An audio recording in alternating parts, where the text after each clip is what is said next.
당신 제정신이야? 여보, 왜 이렇게 일찍 오셨어요? 우리 엄마는 왜 내쫓았어? 그게 아니라, 갑자기 오셔서 방이 부족했잖아요. 방이 부족해? 이미 상황 다 들었어. 장모님은 오면 안방 내주고 아무 문제 없었잖아. 그런데 우리 엄마는 왜 돈 쥐어주고 내쫓는데? 난 그저 어머님이 숙소에서 혼자 쉬시는 게 편할 거라고 생각해서 배려한 거예요.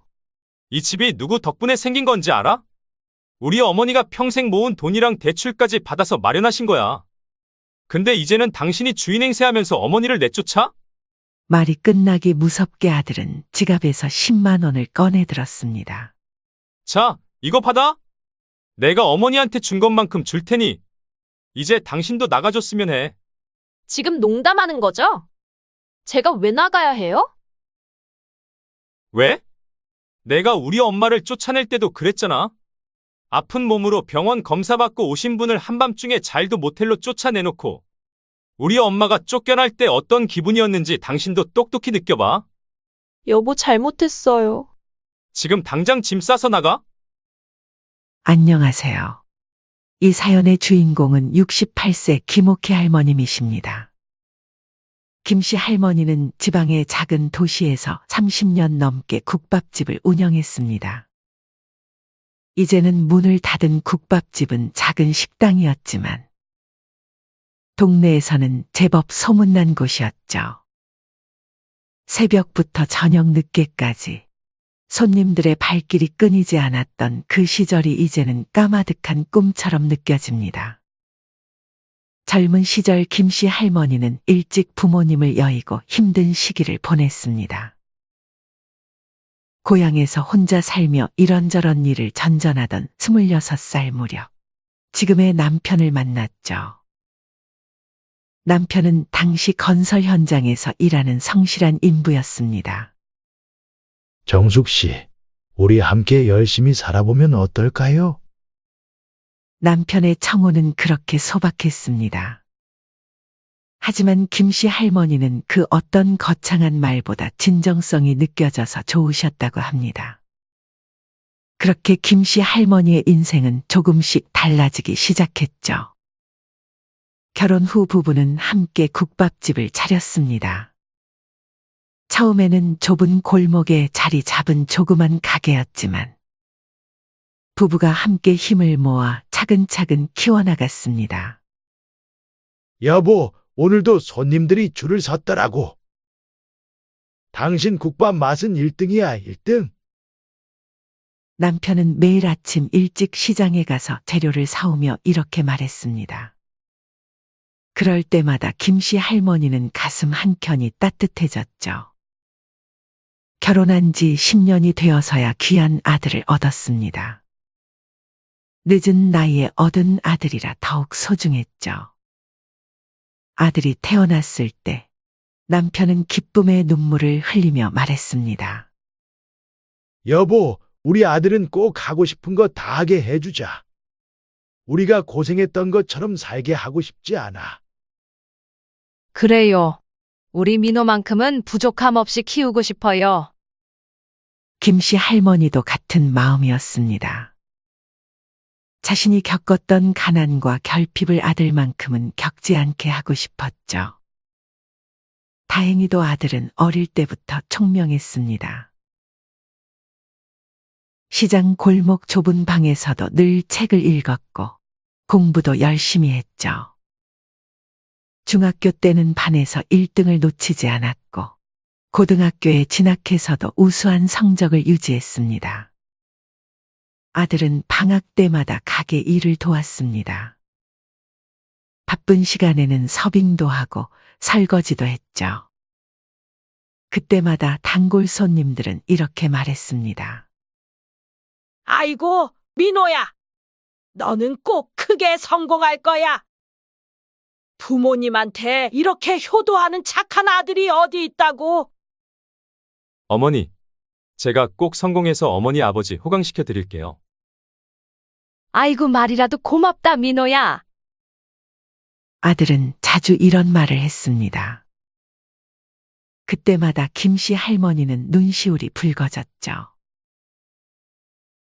새벽부터 밤늦게까지 일하는 게 힘들 때도 있었지만 공부방 책상 앞에서 열심히 공부하는 아들의 뒷모습을 보면 모든 피로가 싹 사라졌습니다. 남편도 아들을 무척 자랑스러워했습니다. 시장 사람들에게 우리 아들이 공부를 참 잘해요 라며 늘 자랑을 하곤 했죠. 특히 아들이 서울의 명문대학에 합격했다는 소식을 들었을 때는 김씨 할머니는 눈물을 글썽이며 말했습니다.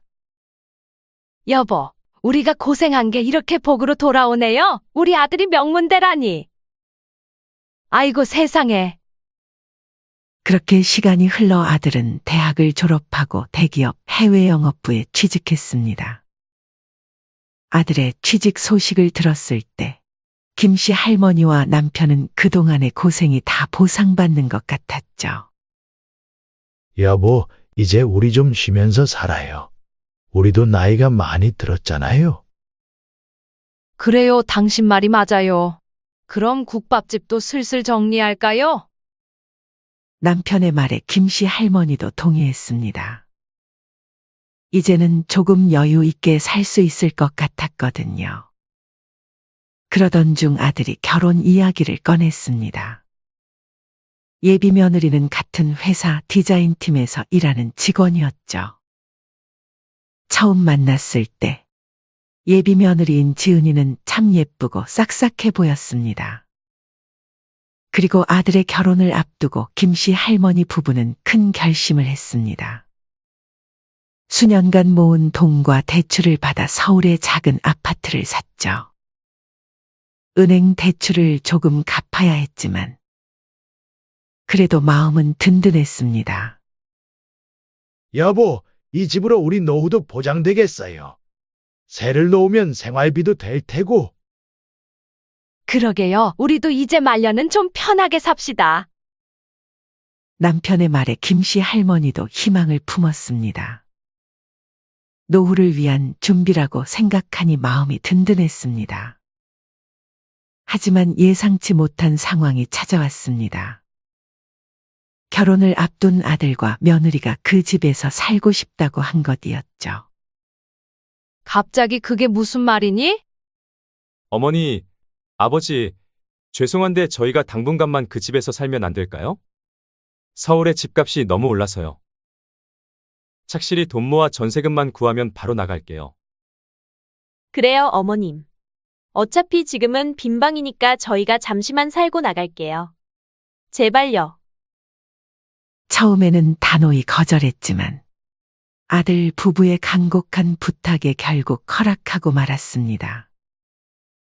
그렇게 아파트는 아들과 며느리의 신혼집이 되었고 김씨 할머니와 남편은 아들의 새 출발을 축복하며 결혼 자금 일부까지 보태주었습니다.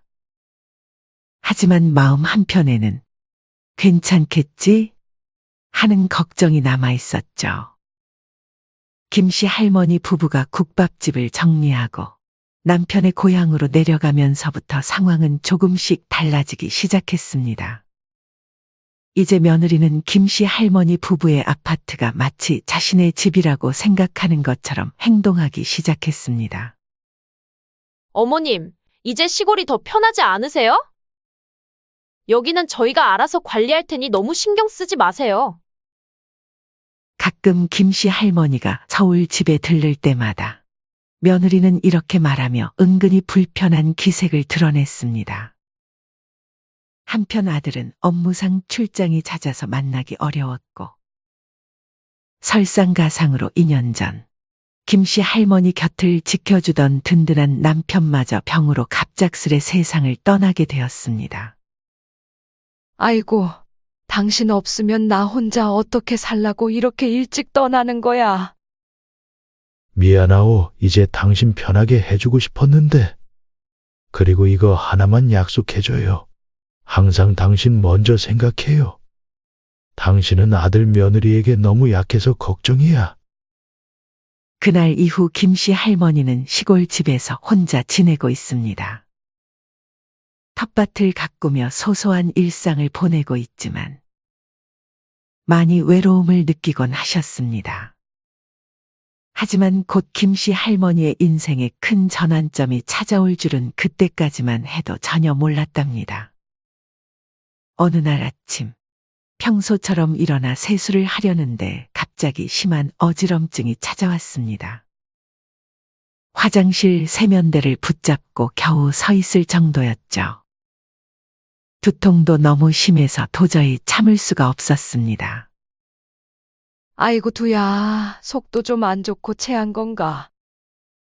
불안한 마음에 혼자서 동네 의원을 찾았습니다.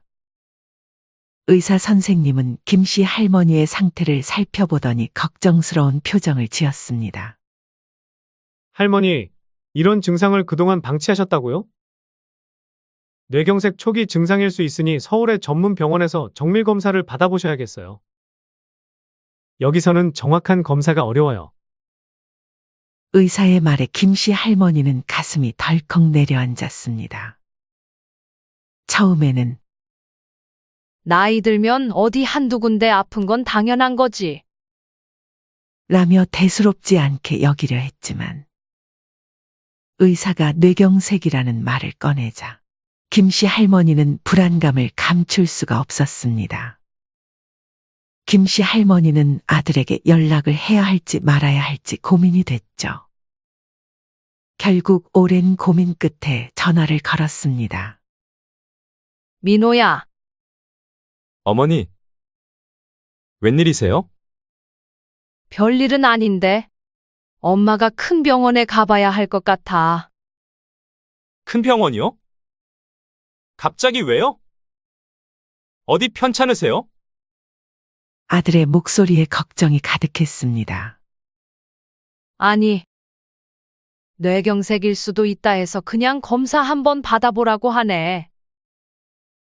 너무 걱정하지 마. 뇌졸중이요? 어머니, 제가 지금 중요한 출장 중이라 지금 바로 가긴 어려울 것 같아요. 지은이한테 어머니 모시고 병원 가라고 할게요. 김씨 할머니는 마음이 급해졌습니다. 아니야, 그럴 필요 없어. 지은이도 바쁠 텐데 무슨. 엄마 혼자 가면 돼. 어머니, 그래도 혼자 가시기엔. 괜찮아, 아들. 엄마는 평생 혼자 해온 게 얼마나 많은데. 너는 일이나 잘하고 와. 김씨 할머니는 애써 밝은 목소리를 내며 아들을 안심시켰습니다. 전화를 끊고 나서야 김씨 할머니는 깊은 한숨을 내쉬었습니다. 며느리에게 부탁하는 것보다는 차라리 혼자 가는 게 마음 편했습니다. 그리고 며느리의 짜증내는 표정 또한 별로 보고 싶지 않았습니다.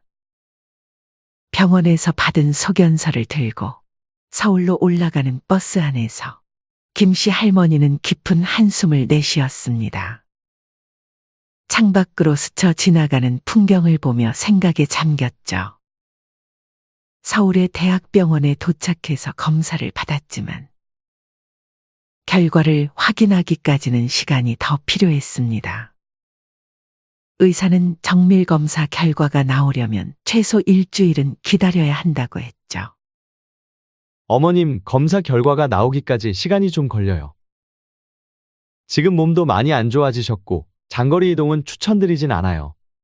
한동안 서울에 계시면서 상태 지켜보셔야 할 것 같아요.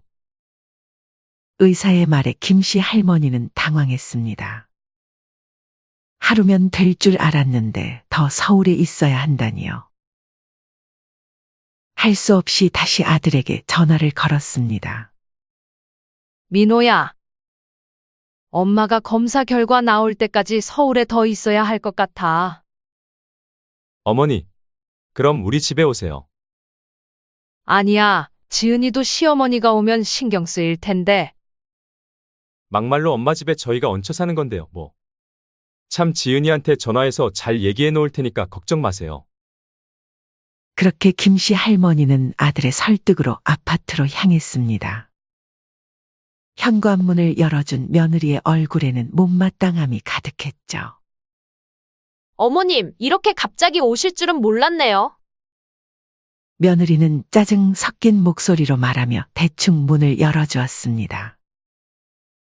김씨 할머니가 현기증으로 비틀거리며 들어서는데도 부축은커녕 짐도 들어주지 않았습니다. 김씨 할머니는 미안한 마음에 고개를 숙였죠. 저녁 시간, 며느리는 대충 차려놓은 밥상을 내밀었습니다. 반찬이라고는 신김치와 먹다 남은 참치캔이 전부였죠. 김씨 할머니는 그마저도 미안함에 조용히 밥을 먹었습니다. 어머님 설거지 좀 부탁드려도 될까요? 회사에서 밀린 일이 좀 있어서요. 대충만 부탁드려요. 몸도 피곤하고 어지러웠지만 김씨 할머니는 말없이 고개를 끄덕였습니다. 그렇게 스스로를 위로하며 설거지를 했지만 병원에서 받은 검사에 피로가 몰려와 온몸이 천근만근이었습니다. 그러던 중 갑자기 설거지를 하던 김씨 할머니는 심한 어지러움을 느끼셨습니다. 김씨 할머니의 시야가 흐려지며 다리에 힘이 풀렸고 그만 싱크대를 붙잡고 쓰러질 뻔하셨습니다. 접시가 싱크대 위에서 미끄러지며 요란한 소리를 냈지만 다행히 접시 하나만 깨지고 김씨 할머니는 다치지 않으셨습니다. 어머님, 이게 무슨 소란이에요? 미안해. 갑자기 너무 어지러워서 그만. 앞접시가 깨졌잖아요. 조심 좀 해주세요. 소리를 듣고 달려온 며느리는 쓰러질 뻔한 시어머니는 안중에도 없는 듯. 며느리는 짜증 섞인 목소리로 말하며 바닥과 접시를 걱정하기 시작했습니다. 그날 밤, 며느리는 더욱 충격적인 말을 꺼냈습니다. TV를 보고 있던 김씨 할머니 앞에 불쑥 서서 말을 꺼냈죠. 어머님 어디 불편하진 않으세요? 아니야. 난 괜찮아. 오히려 미안하지. 그 어머님, 죄송한데 오늘은 근처 숙소에서 주무시면 안 될까요? 깜빡 잊고 있었는데 오늘 친정어머니가 오시기로 했거든요. 김씨 할머니는 귀를 의심했습니다. 아니, 지은아, 설마 나보고 이 시간에 나가라는 거니? 나 몸도 안 좋은데. 김씨 할머니는 그 말을 듣는 순간 온몸에 힘이 빠졌습니다.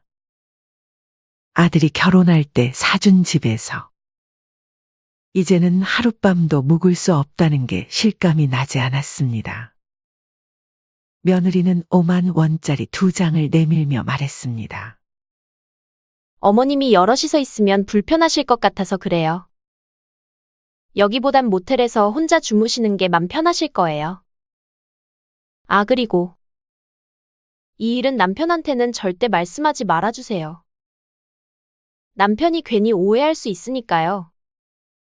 며느리는 김씨 할머니의 짐을 현관으로 옮기며 재촉했습니다.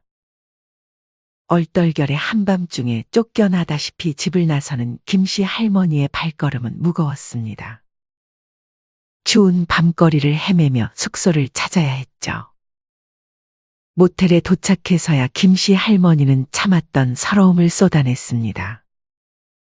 남편이 살아있었다면 이런 일은 없었을 텐데 하는 생각에 가슴이 더욱 아팠습니다. 몸도 아픈데 며느리한테 이런 대접을 받다니 너무 서럽네. 김씨 할머니는 눈물이 났지만 꾹 참았습니다. 아들이 걱정할까봐, 또 가정이 흔들릴까봐 말할까 말까 수도 없이 고민했습니다. 허름한 모텔방에서 뜬 눈으로 밤을 지새운 김씨 할머니는 새벽 내내 마음속에서 치밀어 오르는 감정을 주체하기 어려웠습니다. 어릴 적 부모를 일찍 여의고 외롭게 자란 기억이 떠올랐습니다. 그래서 늘 가정의 화목을 중요하게 여겼고 단 하나뿐인 아들의 행복한 가정을 위해서라면 무엇이든 참고 견딜 수 있다고 생각했죠. 그동안 며느리의 갖은 무시와 냉대를 참았던 것도 바로 그런 이유에서였습니다. 하지만 어젯밤 아픈 몸을 이끌고 낯선 모텔을 찾아 헤매야 했던 그 시간. 김씨 할머니는 처음으로 자신의 삶을 돌아보게 되었습니다. 그동안 내가 멍청했구나 이런다고 가족이 화목해지는 게 아닌데. 떨리는 손으로 휴대폰을 들어 아들의 번호를 눌렀습니다. 새벽 6시였지만 아들은 단 한 번의 벨소리에 전화를 받았습니다. 어머니, 이렇게 새벽부터 웬일이세요? 민호야. 엄마가 할 말이 있구나. 평소와 다른 어머니의 힘없는 목소리에서 아들은 직감적으로 뭔가 잘못되었음을 느꼈습니다. 무슨 일이세요? 목소리가 안 좋으신데. 김씨 할머니는 더는 참지 않기로 했습니다. 어제 있었던 일을 하나하나 이야기했죠. 병원에서 돌아와 아픈 몸으로 설거지를 해야 했던 일. 어지러워 쓰러질 뻔했는데도 며느리가 오히려 바닥을 걱정했던 일. 그리고 결정적으로 한밤중에 10만 원을 쥐어주며 모텔로 쫓아냈던 일까지. 결국 아들은 어머니가 숙소에 머물고 있다는 사실을 알게 되었고, 그 순간 참을 수 없는 분노가 치밀어 올랐습니다. 뭐라고요? 아내가 어머니를 모텔로 내쫓았다고요? 민호야, 사실 이게 처음이 아니란다. 그동안 엄마가 말 안 하고 참은 게. 김씨 할머니의 이야기는 계속 이어졌습니다. 며느리가 평소에 얼마나 자신을 무시하고 홀대했는지. 심지어 김씨 할머니의 집을 마치 자신의 것인 양 행동했던 일들까지. 어머니 당장 거기 주소 좀 불러주세요. 아들은 즉시 어머니를 모시러 모텔로 향했습니다. 차 안에서 김씨 할머니는 며느리를 걱정하며 말했습니다. 괜히 너랑 며느리 사이를 불편하게 만드는 것 같다. 하지만 아들은 이를 무시한 채 단호한 태도로 집으로 향했습니다. 집 현관에 도착하자 아들은 문을 열며 며느리를 소리쳐 불렀습니다. 당신 제정신이야? TV를 보고 있던 며느리는 남편의 격앙된 목소리에 깜짝 놀라 자리에서 벌떡 일어났습니다. 여보, 왜 이렇게 일찍 오셨어요? 우리 엄마는 왜 내쫓았어? 날카로운 질문에 며느리는 당황하며 변명을 시작했습니다. 그게 아니라 갑자기 오셔서 방이 부족했잖아요. 아들은 냉소적인 웃음을 지으며 말했습니다. 방이 부족해? 이미 상황 다 들었어. 장모님은 오면 안방 내주고 아무 문제 없었잖아. 그런데 우리 엄마는 왜 돈 쥐어주고 내쫓는데? 며느리는 한 발 물러서며 말을 돌렸습니다. 그게 상황이 좀 달라요. 난 그저 어머님이 숙소에서 혼자 쉬시는 게 편할 거라고 생각해서 배려한 거예요. 아들은 더는 듣고 싶지 않다는 듯 며느리의 말을 자르며 단호하게 말했습니다. 다르긴 뭐가 달라? 이 집이 누구 덕분에 생긴 건지 알아? 우리 어머니가 평생 국밥집 하시면서 모은 돈이랑 대출까지 받아서 마련하신 거야. 근데 이제는 당신이 주인 행세하면서 어머니를 내쫓아. 말이 끝나기 무섭게 아들은 지갑에서 10만 원을 꺼내 들었습니다. 자, 이거 받아. 내가 어머니한테 준 것만큼 줄 테니 이제 당신도 나가줬으면 해. 며느리는 눈을 동그랗게 뜨고 믿을 수 없다는 표정을 지었습니다. 지금 농담하는 거죠? 제가 왜 나가야 해요? 아들은 며느리의 말을 단칼에 잘랐습니다. 왜? 내가 우리 엄마를 쫓아낼 때도 그랬잖아. 아픈 몸으로 병원 검사받고 오신 분을 한밤중에 잘도 모텔로 쫓아내놓고 이젠 똑같이 당신이 나가면 돼. 우리 엄마가 돈 몇 푼에 쫓겨날 때 어떤 기분이었는지 똑똑히 느껴봐.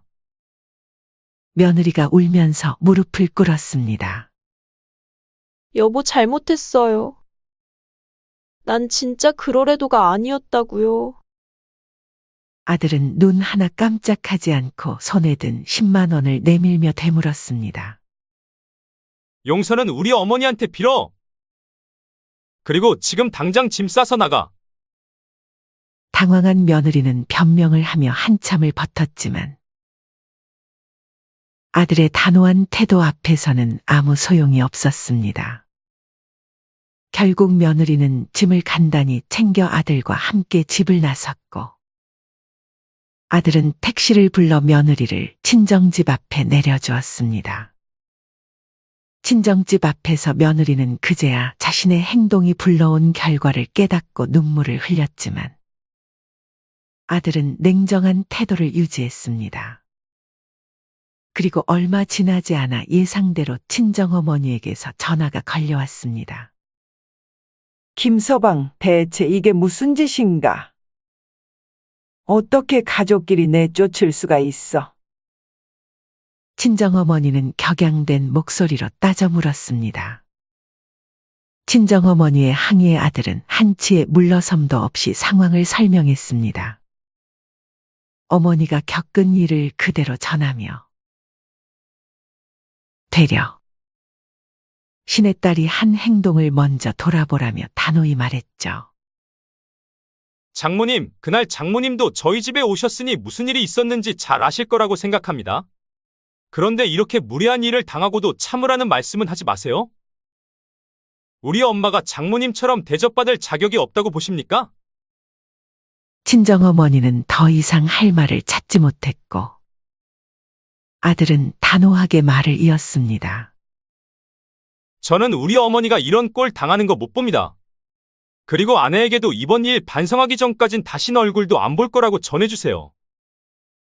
전화를 끊은 뒤 아들은 어머니의 방으로 향했습니다. 김씨 할머니는 불안한 표정으로 기다리고 계셨죠. 엄마, 이 집은 원래부터 엄마 거예요. 제가 그동안 너무 무심해서 이런 일을 겪게 해서 죄송해요. 앞으로는 절대 이런 일 없을 거예요. 김씨 할머니는 아들의 말을 듣고 복잡한 감정이 교차했습니다. 서운함도 있었지만 아들의 단호한 태도에 뭉클함을 느꼈죠. 내가 이렇게까지 엄마를 생각해주니 내가 더 이상 바랄 게 없다. 아들은 며느리에게도 어머니께 사과할 것을 요구하며 부모님에 대한 존중이 없으면 함께 살 수 없다는 단호한 입장을 고수했습니다.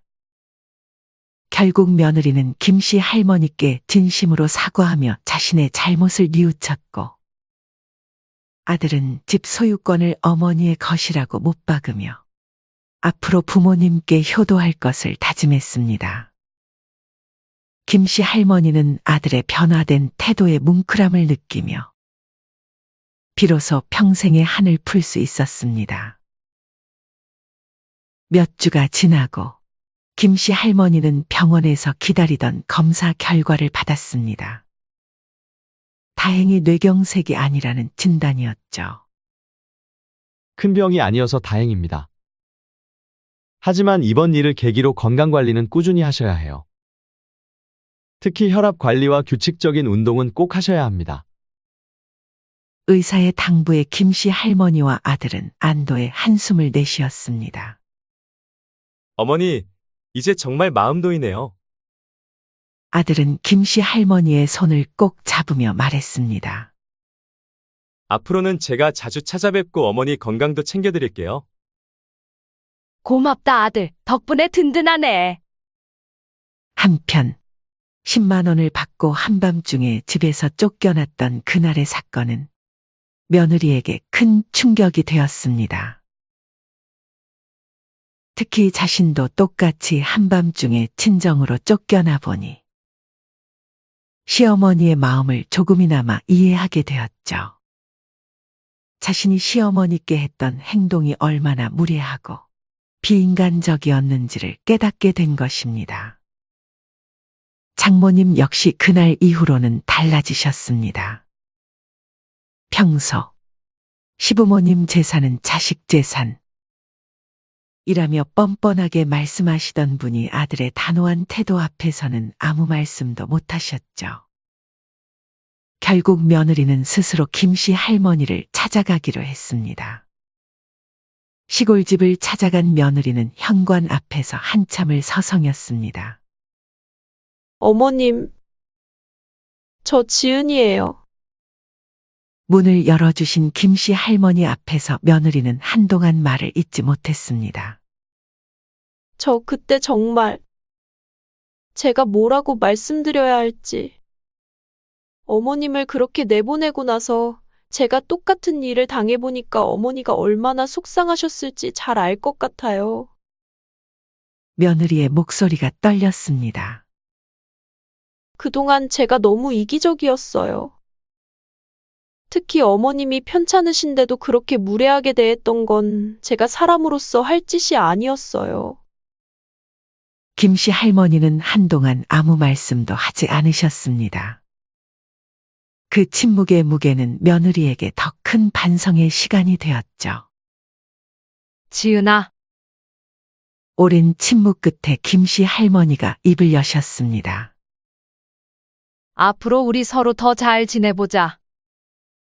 김씨 할머니는 화를 내기보다는 며느리의 변화를 기대하는 마음을 전했습니다. 하지만 그 말씀 속에는 이번 일을 쉽게 잊지는 않고 지켜보겠다는 의미도 담겨 있었죠. 그 후로 며느리의 태도는 완전히 달라졌습니다. 명절은 물론이고 어버이날, 생신에도 빠짐없이 시골집을 찾았고, 심지어 평범한 주말에도 종종 내려왔죠.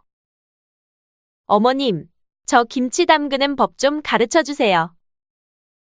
어머님, 이번 주말에는 제가 고기 구워드릴게요. 며느리는 이전과는 비교할 수 없을 만큼 공손하고 세심한 태도로 시어머니를 모셨습니다. 사소한 것 하나하나까지 신경 쓰는 모습에서 진심 어린 반성과 노력이 느껴졌죠.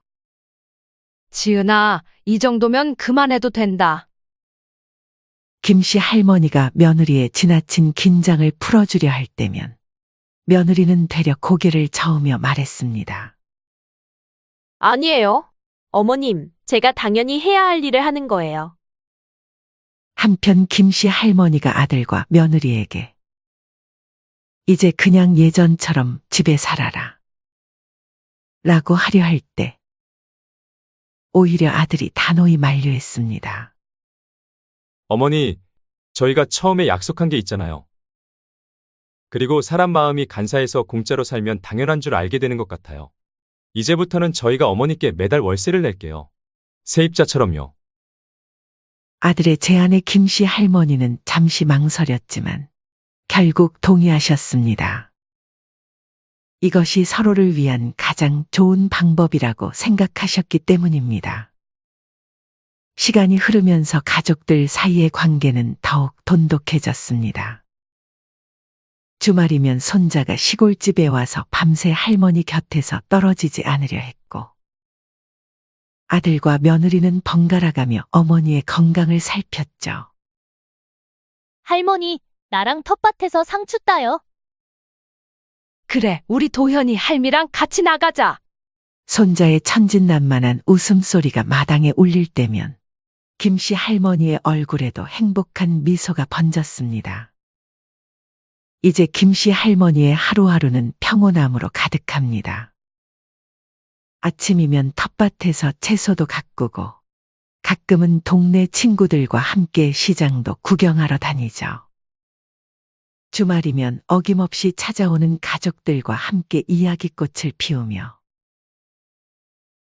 손자의 제잘거림을 들으며 행복한 시간을 보냅니다.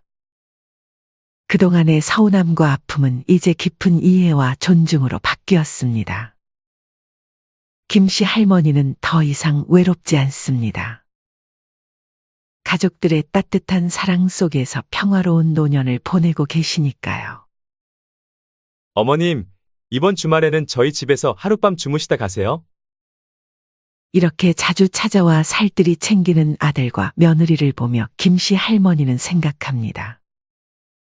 이제야 진짜 가족이 된 것 같구나. 김씨 할머니의 얼굴에 피어난 미소는 이제 가족 모두에게 따뜻한 빛이 되어 비춥니다. 그 빗속에서 가족들은 더 깊은 사랑과 이해로 하나가 되어가고 있습니다. 사연은 여기까지였습니다. 구독, 좋아요, 댓글은 영상 제작에 큰 힘이 됩니다. 이게 무슨 일이지? 이 씨가 집으로 돌아왔을 때 충격적인 광경이 펼쳐졌습니다. 현관 앞에는 그녀의 짐들이 어지럽게 쌓여 있었고 집 안으로 들어가자 아들 가족의 흔적은 온데간데 없었습니다. 이 씨는 당황한 마음에 급히 아들에게 전화를 걸었습니다. 대성아, 이게 어떻게 된 일이니? 내 짐이 왜 문 앞에 버려져 있는 거야? 엄마, 사실은 이사갈 새 집에선 우리 세 식구만 같이 살기로 했어요. 엄마는 혼자 계시는 게 더 편하실 것 같아서요. 무슨 소리야? 우리 다 같이 살기로 한 거 아니었니? 엄마, 정말 미안해요. 하지만 안 해도 이게 더 나을 것 같다네요. 대성아, 어떻게 엄마한테 이럴 수 있어? 너희가 같이 살자고 해서 살고 있던 아파트도 팔아서 전부 너희 줬는데. 돈은 새 집 전세금이랑 중개수수료로 썼어요. 저희가 월세 보증금 정도는 드릴게요. 나는 어디로 가라고 이렇게 하는 거니? 원래 그 아파트는 내 아파트였잖니. 돌려줘. 엄마, 지금은 좀 복잡해요. 나중에 이야기해요. 그때 전화기 너머로 며느리의 목소리가 들려왔습니다. 참, 어머니, 내일까지 집을 비워주셔야 해요.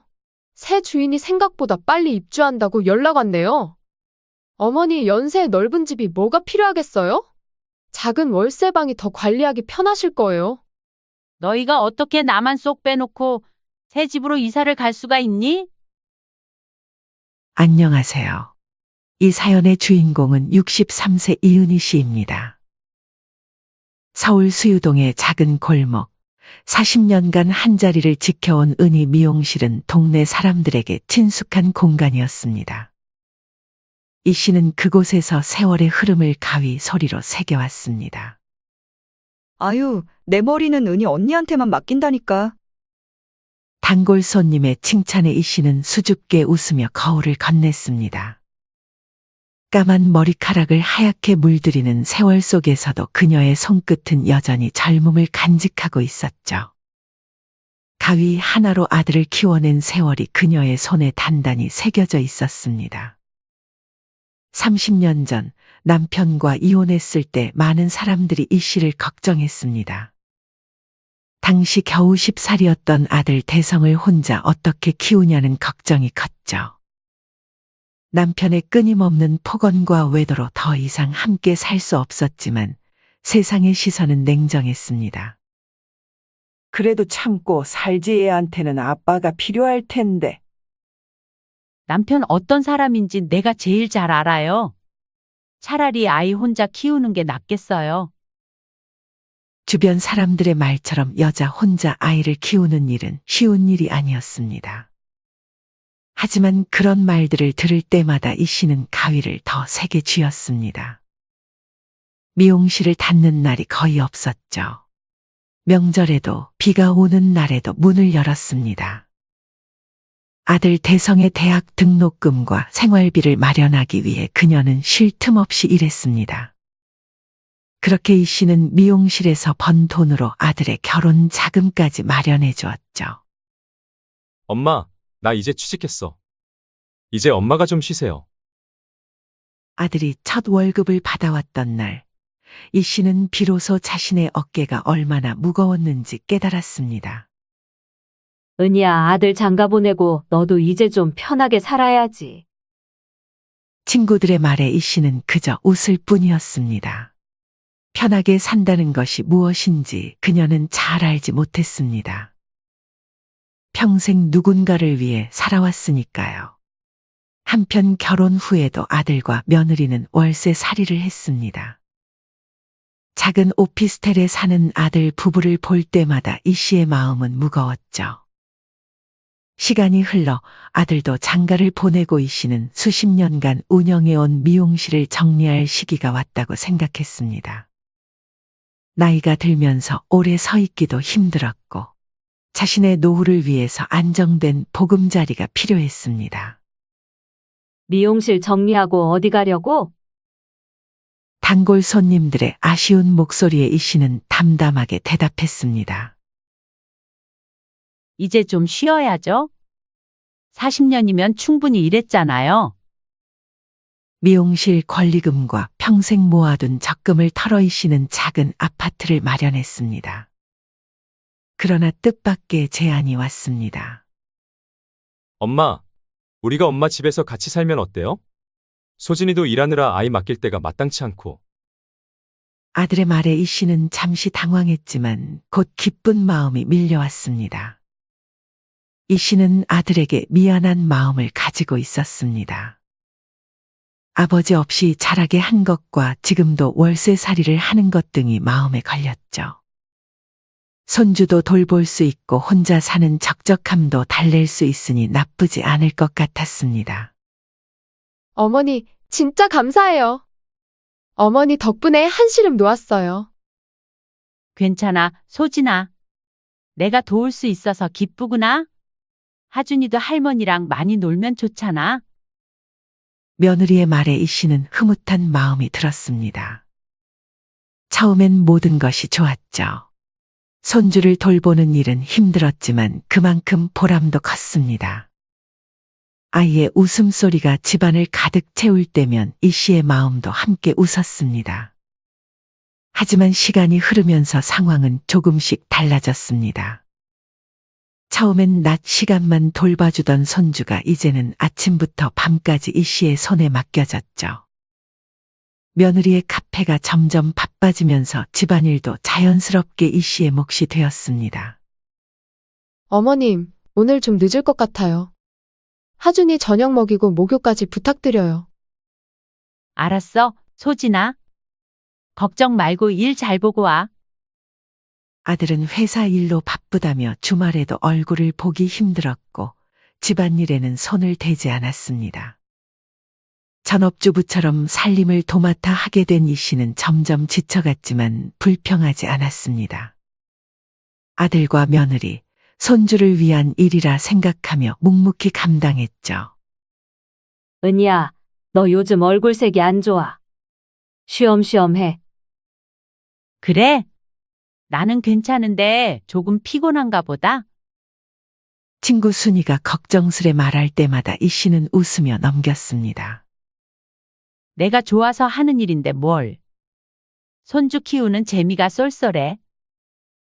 하지만 그녀의 웃음 뒤에는 점점 깊어지는 피로가 숨어 있었습니다. 화장기 없는 얼굴로 새벽부터 밤까지 손주와 집안일을 돌보는 나날이 이어졌습니다. 자신의 삶은 어느새 사라지고 오직 가족을 위한 존재로 변해가고 있었죠. 혼자 살아야 한다고 생각 안 해? 아들내미 다 컸는데 뭐하러 그렇게 희생해? 친구 순희 씨의 직설적인 충고에 이 씨는 한숨을 내쉬었습니다. 내가 안 하면 누가 해? 며느리도 일하느라 바쁘고 그리고 손주는 내 핏줄인데. 그러나 마음 한구석에선 나도 내 삶이 있었으면 좋겠다 하는 생각도 들었습니다. 하지만 그런 생각은 곧 밀어냈습니다. 몇 달이 지나면서 이 씨는 미묘한 변화를 느끼기 시작했습니다. 아들과 며느리의 태도가 예전 같지 않았죠. 식사 시간에 이 씨가 차려주는 밥상을 별다른 인사 없이 받아먹고 어머니, 저희 조금만 나갔다 올게요. 라며 손주를 맡기고 둘만 나가는 시간이 요즘 들어 점점 늘어났습니다. 그러던 어느 날 이 씨는 우연히 아들과 며느리의 대화를 듣게 되었습니다. 여보, 나 정말 숨이 막혀. 미안해. 여보, 내가 더 노력해서 큰 집에서 살 수 있게 할게. 대체 언제요? 이대로면 하준이도 크는데 공간도 부족하고. 그냥 어머니 집을 팔아서 넓은 데로 이사 가는 건 어때요? 며느리가 멋대로 자신의 집을 팔자는 말에 이 씨는 가슴이 철렁 내려앉았습니다. 하지만 더 기막힌 건 아들의 대답이었습니다. 그것도 좋은 생각이네. 왜 그걸 생각 못했지? 어차피 어머니 집은 나중에 내 거나 마찬가지인데. 이 씨는 다리에 힘이 풀려 벽에 기대어 섰습니다. 아들이 이런 생각을 가지고 있는 줄은 꿈에도 몰랐습니다. 다음 날 아침 아들이 조심스럽게 말을 꺼냈습니다. 엄마, 사실 저희가 생각하고 있는 게 있어요. 지금 집을 팔고 더 넓은 집으로 같이 이사 가면 어떨까요? 하준이도 크고 우리 식구 공간도 더 필요하고요. 이 씨는 어젯밤 들은 대화가 떠올랐지만 차마 얼굴에 내색하지 못했습니다. 내 집을 판다고 여긴 내 노후를 위해 마련한 거잖니. 엄마, 걱정 마세요. 우리가 엄마 모실게요. 집 팔면 더 좋고 큰 집에서 지낼 수 있잖아요. 이 씨의 마음은 복잡했습니다. 한편으로는 아들 말이 틀린 말은 아니라 생각했지만 다른 한편으로는 불안했습니다. 하지만 결국 이 씨는 아들의 설득에 넘어가고 말았죠.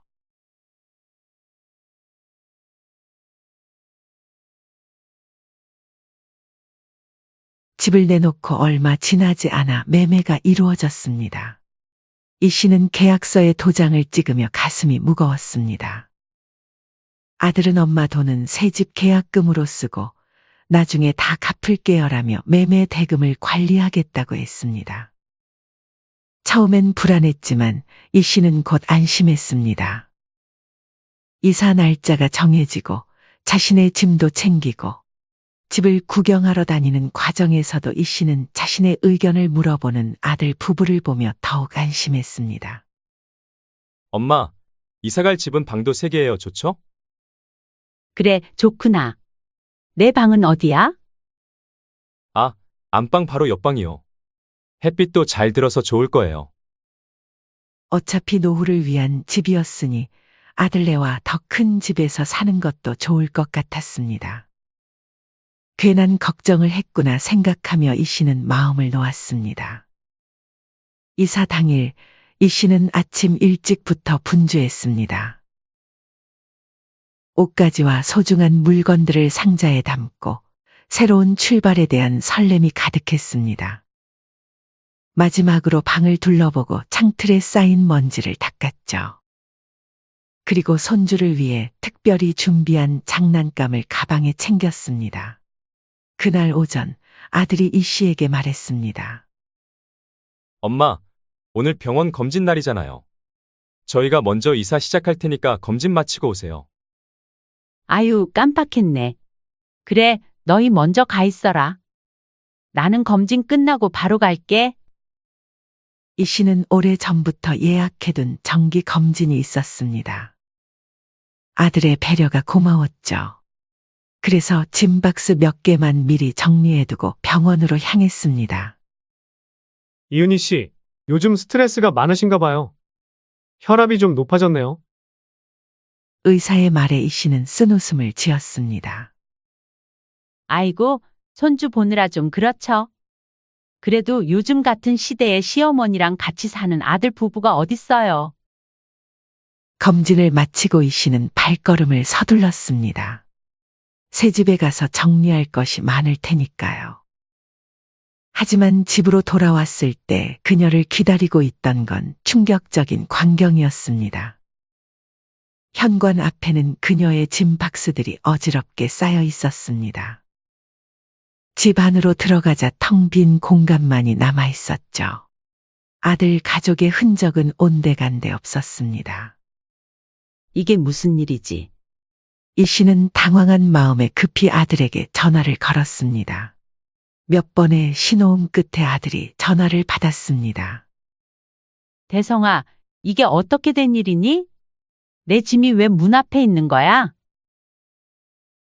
잠시 침묵이 흘렀습니다. 그리고 아들의 머뭇거리는 목소리가 들려왔습니다. 엄마, 사실은 이사갈 새 집에서 우리 식구들끼리만 살기로 했어요. 엄마는 혼자 계시는 게 더 편하실 것 같아서요. 이 씨는 순간 귀를 의심했습니다. 이 몇 달간 함께 집을 보러 다니고 새로운 보금자리에 대해 이야기했던 시간들이 주마등처럼 스쳐 지나갔습니다. 무슨 소리야? 우리 다 같이 살기로 한 거 아니었니? 엄마, 정말 미안해요. 하지만 안 해도 이게 좋을 것 같대요. 이 씨의 머릿속이 하얘졌습니다. 그동안 손주를 돌보고 집안일을 도맡아 하느라 자신의 모든 것을 바쳤는데 이제 와서 아들과 며느리는 자신을 버린 것이었습니다. 순간 자신의 집을 팔고 이제 갈 곳이 없다는 사실을 이 씨는 생각해냈습니다. 대성아, 어떻게 엄마한테 이럴 수 있어? 너희가 같이 살자고 해서 살고 있던 아파트도 팔아서 전부 줬는데. 이 씨의 목소리가 떨렸습니다. 그리고 분노와 배신감이 한꺼번에 밀려왔습니다. 그 돈은 새 집 계약금이랑 중개수수료로 좀 썼어요. 저희가 월세 보증금 정도는 드릴게요. 엄마는 어디로 가라고 이렇게 하는 거니? 엄마, 지금은 좀 복잡해요. 나중에 정리되면 초대할게요. 정말 미안해요. 아들은 계속해서 미안하다는 말만 반복했습니다. 그리고 금방이라도 끊을 것처럼 서두르는 목소리였죠. 전화기 너머로 며느리의 목소리가 들려왔습니다. 어머니, 정말 죄송해요. 하지만 이게 서로에게 좋을 것 같아요. 어머니도 이해하셔야 해요. 우리도 우리 가족만의 시간이 필요하잖아요. 소진아, 내가 뭘 잘못했니? 내가 손주도 봐주고 집안일도 다 했는데.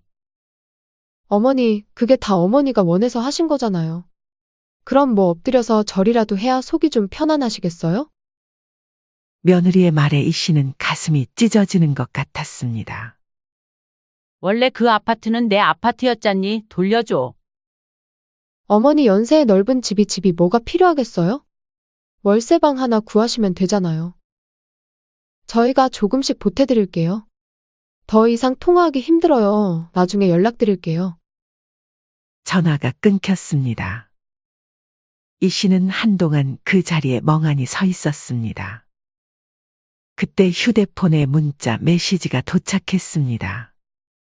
며느리 소진이었습니다. 어머니, 내일까지 집을 비워주셔야 해요.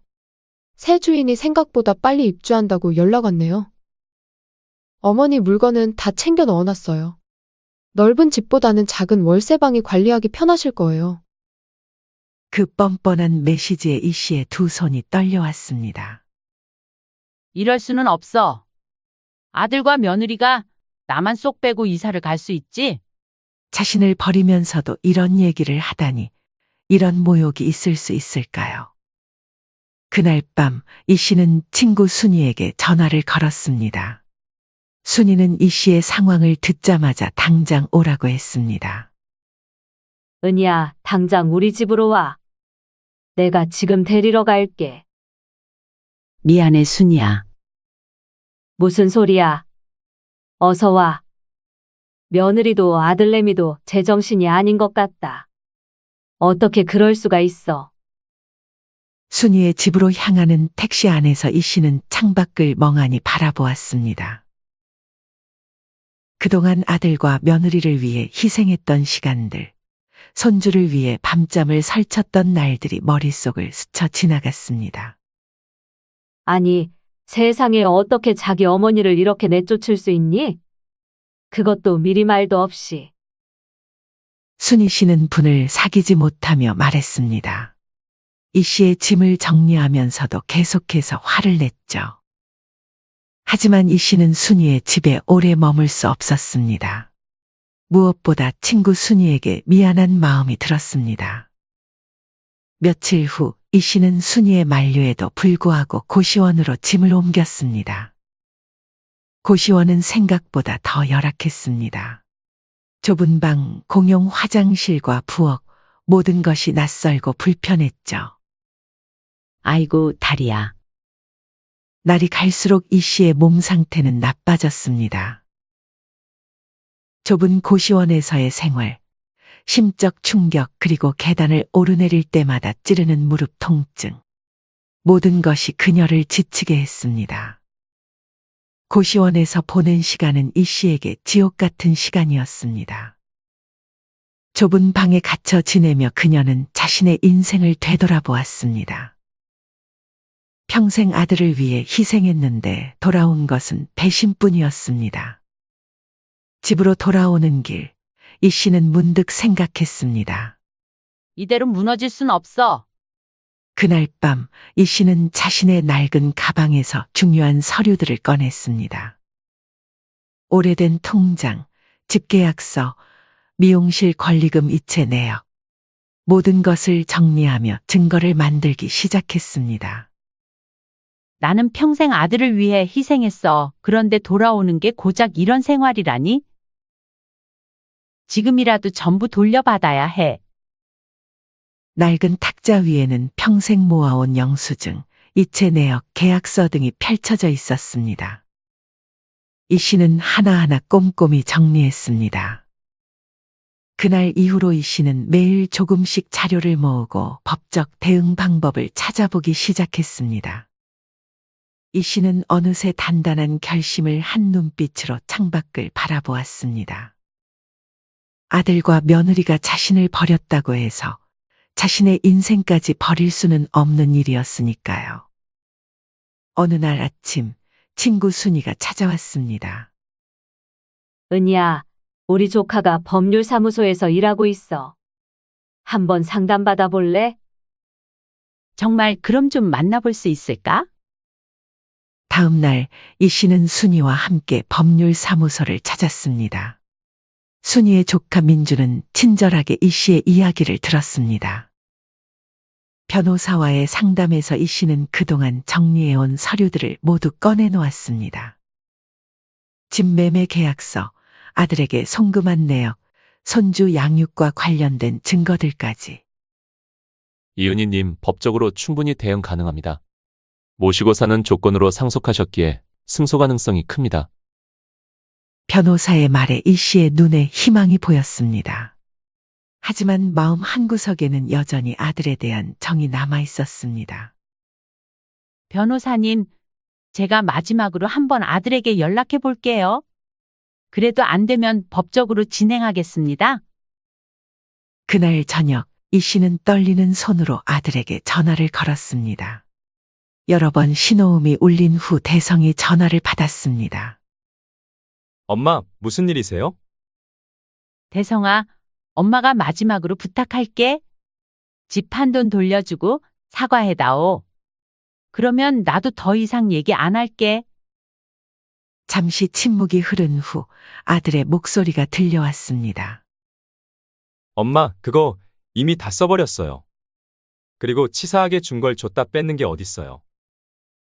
이 씨는 귀를 의심했습니다. 말도 안 되는 소리였죠. 대성아, 내가 언제 그 돈을 너한테 줬니? 같이 살기로 약속하고 살던 집을 판 거잖아. 엄마, 너무 서운해하지 마세요. 저번에 약속한 대로 저희가 월세도 드릴게요. 아들의 뻔뻔한 말에 이 씨는 더 이상 듣고 있을 수 없었습니다. 더 이상 말하지 마라. 법적으로 대응할 테니 각오해. 이 씨는 가슴이 찢어지는 듯한 아픔이 밀려왔습니다. 다음 날 이 씨는 변호사를 다시 찾아갔습니다. 이번에는 결심이 서 있었습니다. 변호사님, 진행해 주세요. 내용 증명도 보내주시고요. 일주일 후 아들 대성의 집으로 내용 증명이 발송되었습니다. 집 매매 대금 반환 요구와 함께 법적 조치를 취할 것임을 명시한 내용이었습니다. 이 씨는 더 강경하게 대응하기로 했습니다. 아들의 직장과 며느리의 카페 주변에서 자신의 사연을 알리기 시작했습니다. 작은 피켓을 들고 서 있기도 하고 주변 상인들에게 사정을 설명하기도 했습니다. 30년 동안 혼자 아들을 키웠는데 아들과 며느리에게 집까지 빼앗기고 쫓겨났습니다. 그러던 어느 날 이 씨의 휴대폰이 울렸습니다. 발신자는 아들 대성이었습니다. 엄마, 제발 그만하세요. 회사에서 다들 알게 됐어요. 직장 동료들도 저보고 어떻게 그럴 수 있냐고 난리예요. 대성아, 내가 언제 거짓말이라도 했니? 엄마가 한 말 중에 틀린 게 있어? 아니, 그건 아닌데? 그럼 어떻게 하면 그만하실 건데요? 내 돈 돌려주면 그만할게. 이틀 후 이 씨는 변호사 사무실로 향했습니다. 한 달 만에 보는 아들의 얼굴은 지쳐 보였습니다.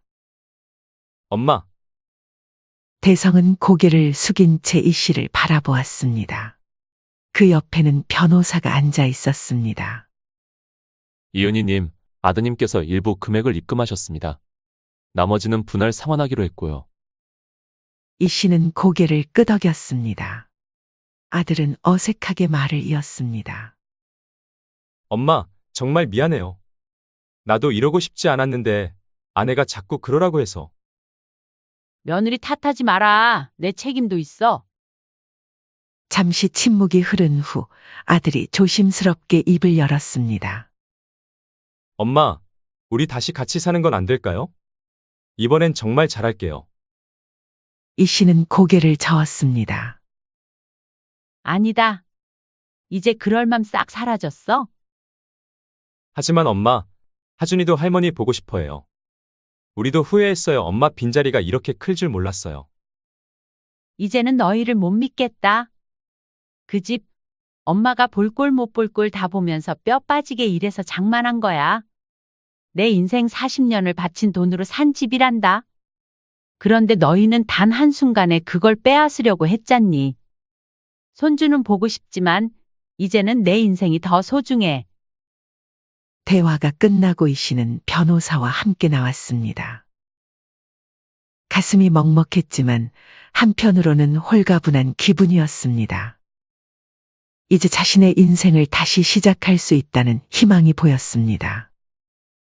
은희야, 돈도 돌려받았고 앞으로는 어떻게 할 거야? 친구 순이의 물음에 이 씨는 문득 자신의 손을 바라보았습니다.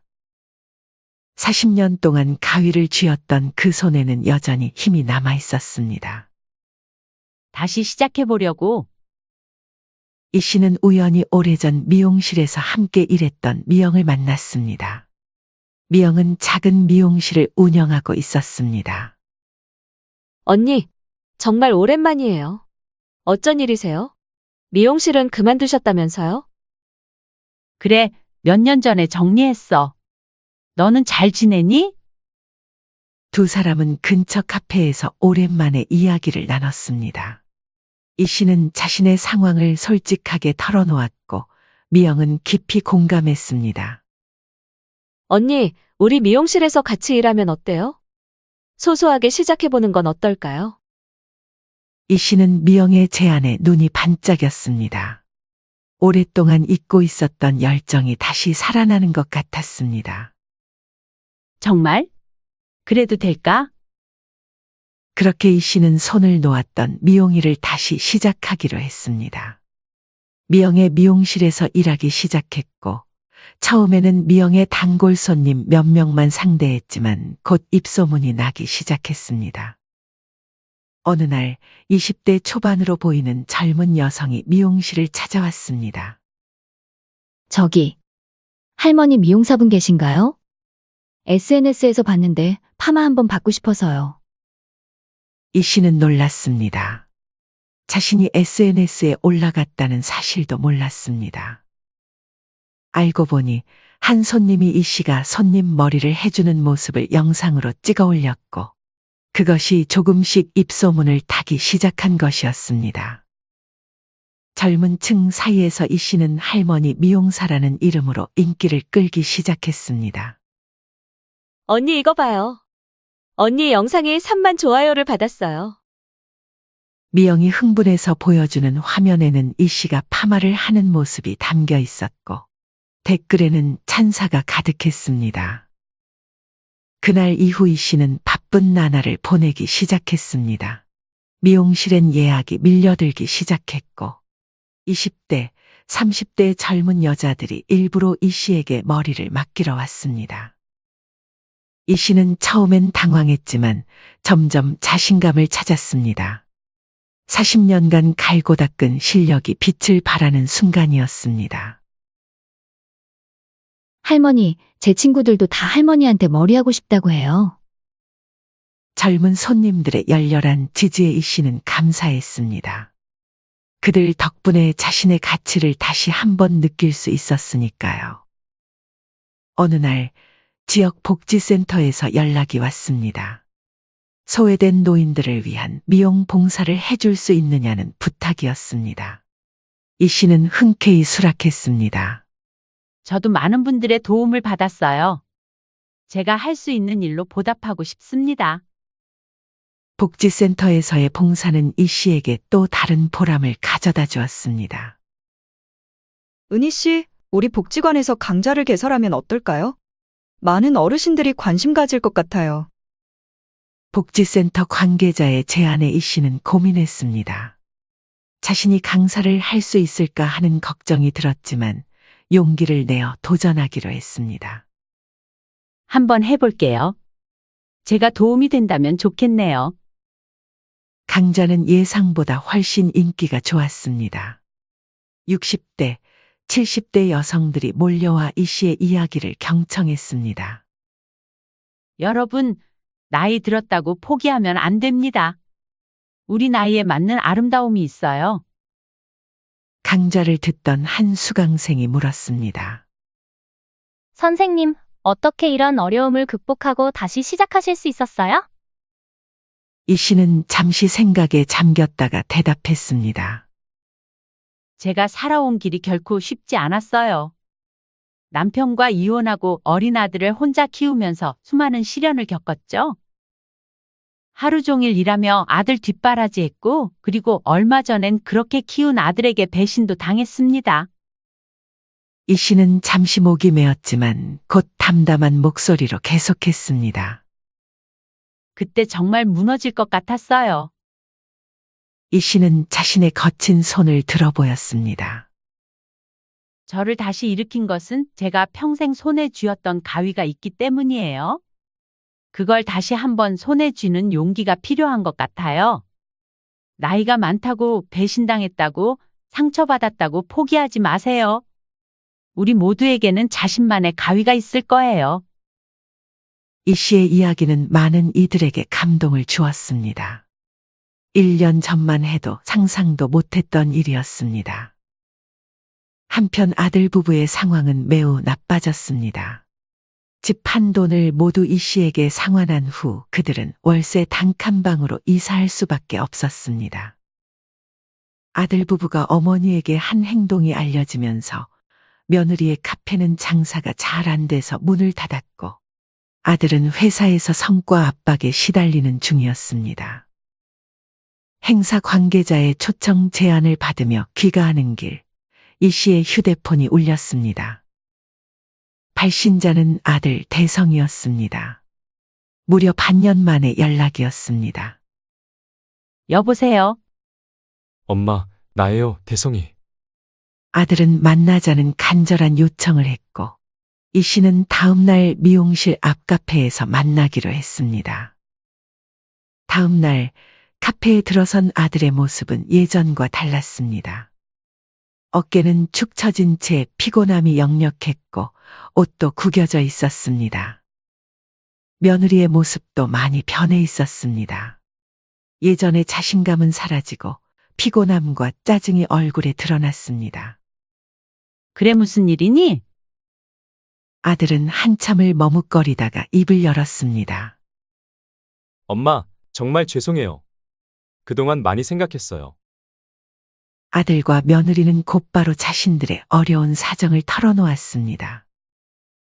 며느리도 알바를 하고 손주 하준이를 돌볼 여력도 없으며 경제적으로 몹시 힘들다고 했습니다. 그러면서 아들은 눈물을 보이며 다시 같이 살자고 제안했습니다. 엄마, 저희 한 번만 용서해 주시면 안 될까요? 아들은 계속해서 말을 이었습니다. 제발요. 하준이도 할머니 정말 많이 보고 싶어 해요. 그때 일은 진심으로 사과드릴게요. 아들은 난처한 표정을 지었습니다. 그때 며느리가 말을 이었습니다. 어머니, 평일에 낮 시간만 하준이 돌봐주시면 안 될까요? 저도 일자리 알아보고 있고, 물론 용돈도 드릴게요. 며느리 말에 이 씨의 표정이 굳어졌습니다. 그리고 어머니 나이에 무슨 미용이에요. 그냥 편하게 집에서 하준이나 돌봐주세요. 며느리는 은근히 이 씨의 일을 무시했습니다.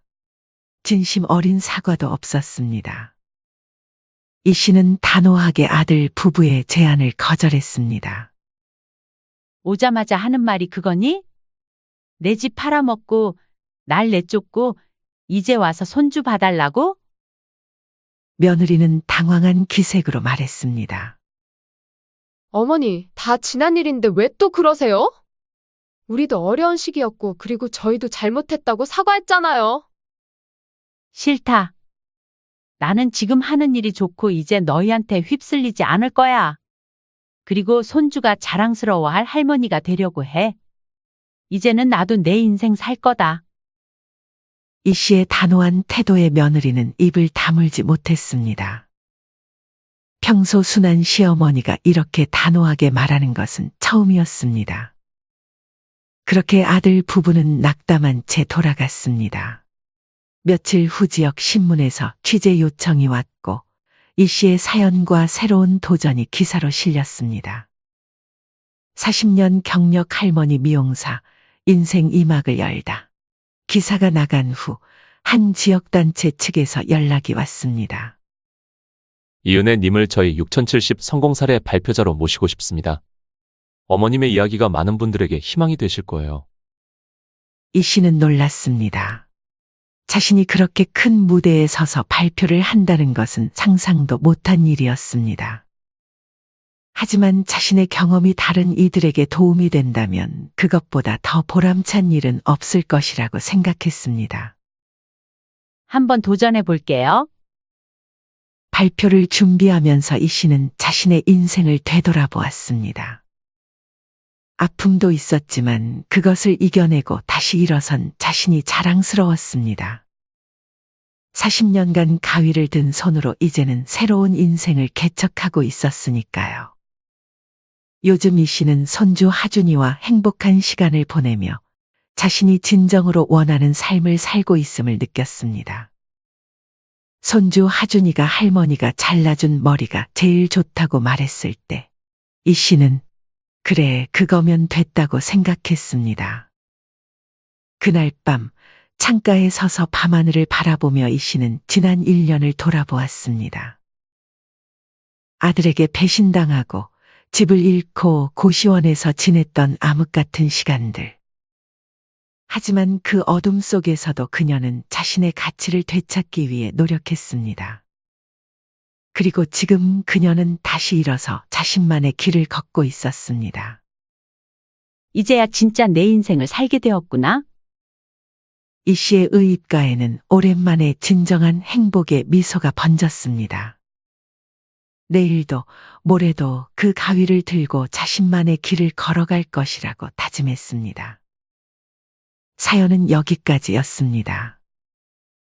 구독, 좋아요, 댓글은 영상 제작에 큰 힘이 됩니다. 인생의 쉼표를 시청해 주셔서 감사합니다.